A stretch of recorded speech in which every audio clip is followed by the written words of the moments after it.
Late for lunch, the Prime Minister has a question for fellow leaders. Can we take our clothes off? It's so hot. We all have to show we're tougher than Putin, he says.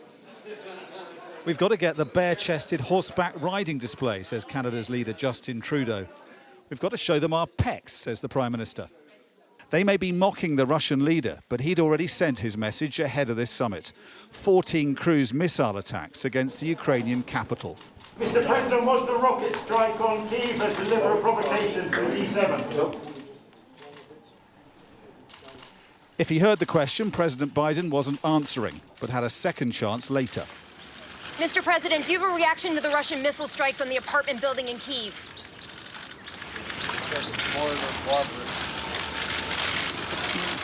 More and more barbarism, he answered. As the war grinds into a fifth month, G7 leaders know they must project unity against that barbarism. Good message is that we all made it to stay united, which obviously Putin never expected. And that was in no small part because of you. Boris Johnson and Emmanuel Macron were at pains to show they get on, even if they haven't seen eye to eye on negotiating with Vladimir Putin. This was another chance for the Prime Minister to leave his domestic troubles behind as he strides the world stage. But he's using the summit to urge other leaders to give Ukrainians what they need to win.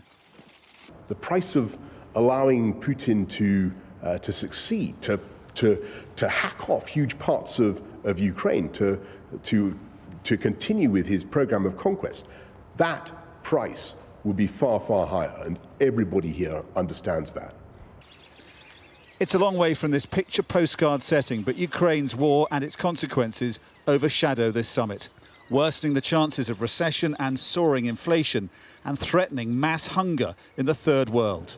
Another casualty of war could be G7 efforts to tackle climate change. The German hosts are reportedly trying to water down plans to end the financing of overseas fossil fuel projects as they try and wean themselves off Russian energy.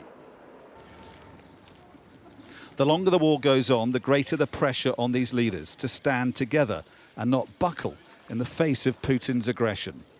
Dominic Waghorn, Sky News, Bavaria.